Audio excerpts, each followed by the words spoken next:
तो इस वीडियो के अंदर मैं 1965 में रिलीज की गई एक जापानीज एंथोलॉजी हॉरर मूवी को एक्सप्लेन करूंगा, जिसके अंदर काफी सारी कहानियां हैं और उसमें से आज एक कहानी एक्सप्लेन होने वाली है। और इस मूवी ने काफी सारे अवार्ड्स वगैरह भी जीते हैं। इस मूवी की IMDb रेटिंग है 7.9 स्टार्स आउट ऑफ 10, जो कि बहुत ही हाई होती है। और खास बात यह है कि इसी मूवी की दूसरी स्टोरी गोस्ट सीरीज चैनल पर आ चुकी है। तो इसी मूवी की दो कहानियां आपको एक साथ देखने को मिल जाएंगी, तो आपको देखने में काफी मजा आएगा।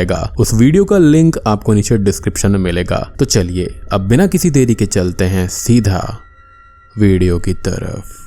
कहानी की शुरुआत में हम होइची नाम की एक लड़के को देखते हैं, जो कि समुद्र के आगे एक चट्टान पर खड़ा होकर बैटल ऑफ डनओरा पढ़ने लगता है। बैटल ऑफ डनओरा एक बहुत ही पुरानी पोयम होती है, जो कि पास्ट में कैंजी क्लैन और हाइकी क्लैन के बीच में लड़ी गई वॉर को रेप्लिकेट करने वाली पोयम है। इस वॉर में हाइकी क्लैन गेंजी क्लैन के सामने कमजोर नजर आ रही थी, क्योंकि हाइकी क्लैन ने ऑलरेडी काफी सारे वॉर्स हारे हुए थे और काफी हद तक दोनों क्लैंस को मालूम था कि ये हाइकी क्लैन का आखिरी वॉर होगा। गेंजी क्लैन को कमांडर तांजो कुमानो लीड कर रहा था, वहीं दूसरी तरफ हाइकी क्लैन को कमांडर योशित्सु लीड कर रहे थे।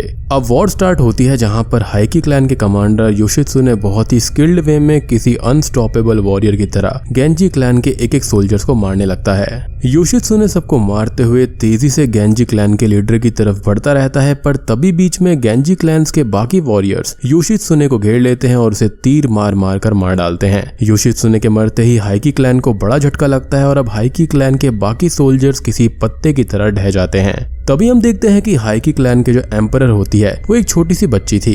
इसका कारण होता है कि हाइकी क्लैन के सारे प्रीवियस एम्परर्स वॉर में मारे गए थे और अब रॉयल फैमिली में से सिर्फ यही एक बच्ची बची हुई थी। वॉर को अपने हाथ से निकलता हुआ देखकर अपनी डिग्निटी बचाने के लिए नी प्रिंसेस के साथ नदी में कूदकर अपनी जान दे देती है, जिसके बाद हाइकी क्लैन के बचे हुए सारे फॉलोअर्स नदी में कूद जाते हैं और अपनी जान दे देते हैं। इस वॉर का रिजल्ट इतना ब्रूटल था कि जिस नदी में इसे लड़ा जा रहा था वो पूरी खून से लाल हो जाती है। और स्टोरी की स्टार्टिंग में हमने जो लेक देखी थी, जिसके सामने होइची खड़ा होकर वहां पर ये गा रहा था, उसी लेक का नाम डनओरा है। अब हमें प्रेजेंट का सीन दिखाया जाता है, जहां पर हमको ये पता चलता है कि जहां पर डनओरा की लड़ाई हुई थी वहां नदी आज के समय में हाइकी क्लैन के लोगों की स्पिरिट की वजह से हॉन्टेड हो चुकी है, जहां पर स्पेशल टाइप के क्रैब्स मिलते हैं जिनका फेस इंसानों जैसा होता है और उन क्रैब्स का नाम हाइकी क्रैब्स था। लोगों ने हाइकी क्लैन की स्पिरिट्स को शांत करने के लिए नदी से थोड़ी दूर पर एक टेंपल भी बनवाया हुआ था। अब हम होइची को देखते हैं, जो उसी टेंपल में नया नया आया हुआ था। होइची बचपन से ही अंधा था, पर उसे अपना म्यूजिकल इंस्ट्रूमेंट अच्छे से बजाना आता था, जिसको लेकर वो अपने साथ हर जगह घूमता रहता था। अब अगले सीन में हम होइची को एक कुएं से पानी निकालते हुए देखते हैं, जहां पर प्रीस्ट डॉन काइकाई आते हैं। प्रीस्ट होइची से कहते हैं कि मैं मास्टर के साथ कहीं बाहर जा रहा हूं, तब तक तुम इस टेंपल का ख्याल रखना। होइची इस पर एग्री करता है, जिसके बाद में प्रीस्ट डॉन काइकाई वहां से चले जाते हैं।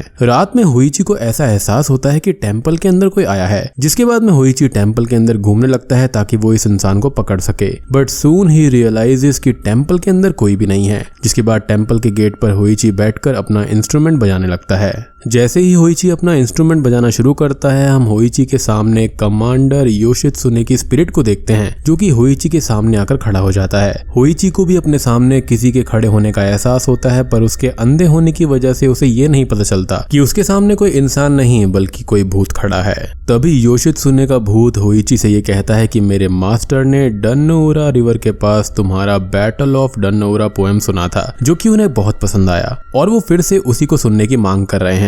जिसके बाद योशित्सु होइची को अपने साथ चलने के लिए कहता है और वो उसके साथ चला जाता है। योशित्सु होइची को एक महल के पास लाता है, जिसके बाद एक औरत आकर होइची को अंदर ले जाती है। अब हम समुद्र के पास एक इंसान की डेड बॉडी को देखते हैं, जिसको देखकर विलेजर्स ये कहते हैं कि इसको तो हाइकी क्लैन की स्पिरिट्स ने मारा होगा। आगे हम डॉन काइकाई को देखते हैं, जो कि यासाकू से पूछ रहे थे कि कल रात से होइची गायब है, जिस पर यासाकू बोलता है कि शायद होइची कल रात को सोने चला गया होगा। ये सुनकर डॉन काइकाई वहां से चले जाते हैं, पर आगे उनको मात्सुजो मिलता है, जो कि उनको ये बताता है कि पिछले दिन डनओरा रिवर में गिरने की वजह से एक इंसान की डेथ हो गई है और आज उसकी फैमिली आफ्टर डेथ रिचुअल्स करने के लिए टेंपल में आई हुई है। जिसके बाद में डॉन काइकाई मास्टर के साथ वहां चले जाते हैं। अब शाम को यासाकू पानी भरकर आ रहा होता है कि तभी उसके सामने अचानक से ही होइची आ जाता है, जिसको देखकर वो काफी डरता है। यासाकू होइची से पूछने लगता है कि तुम कल रात से कहाँ थे और ऐसा क्या काम आ गया था जिसकी वजह से तुमको टेम्पल छोड़कर जाना पड़ा। मास्टर और डॉन काइकाई तुम्हारी कितनी फिक्र कर रहे थे।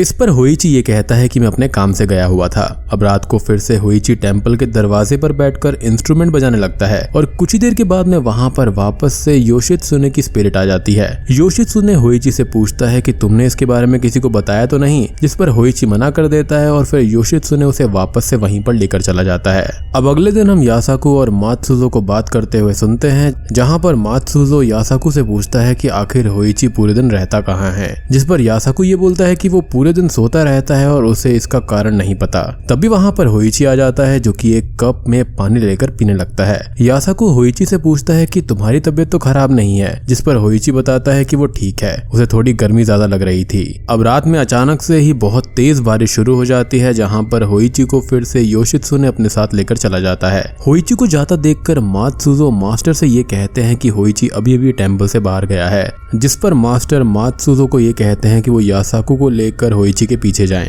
अब आगे डॉन काइकाई, यासाकू और मात्सुजो रात में होइची के पीछे जाने लगते हैं। अब हम होइची को देखते हैं जो कि योशित्सुने की स्पिरिट के साथ में एक जगह पर जा रहा था जहां पर बिल्कुल भी बारिश नहीं थी। डॉन काइकाई, यासाकू और मात्सुजो उसका पीछा करते हुए उसी जगह पर पहुंच जाते हैं और वहां पर एक कब्रिस्तान होता है, जिसके बाहर होइची की चप्पल थी और एक स्टिक पड़ी रहती है, जिससे उनको पता चल जाता है कि होइची अंदर गया है।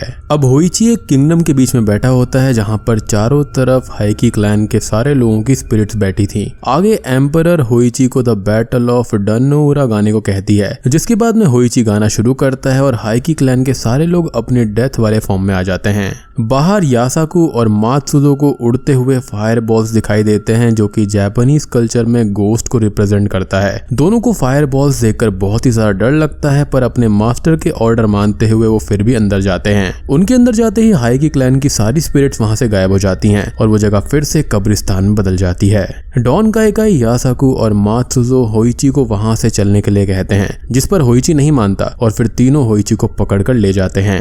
अब पूरी कहानी जैसे ही मास्टर को पता चलती है, वो होइची को बताते हैं कि तुम जहां पर जा रहे थे वो कोई किंगडम नहीं बल्कि एक कब्रिस्तान था और भूतों की बात मानकर उसने अपनी जान खतरे में डाल दी है और अगर आगे भी उसने ऐसे ही बात मानी तो इवेंचुअली उसकी डेथ हो जाएगी। अब होइची की जान बचाने के लिए रात होने से पहले मास्टर और डॉन काइकाई होइची के पूरे शरीर पर एक स्पेल लिख देते हैं और मास्टर होइची को बताते हैं कि आज रात जब वो गोस्ट उसको बुलाने आएगा तो उसको उसके सवालों का जवाब बिल्कुल भी नहीं देना है और शांति से वहीं पर बैठे रहना है, और अगर उसने ऐसा किया तो वो भूत वहां से चला जाएगा और उसकी जान बच जाएगी। असल में होगा ये कि इन स्पेल्स की वजह से वो जो भूत है ना, वो होइची को देख नहीं पाएगा।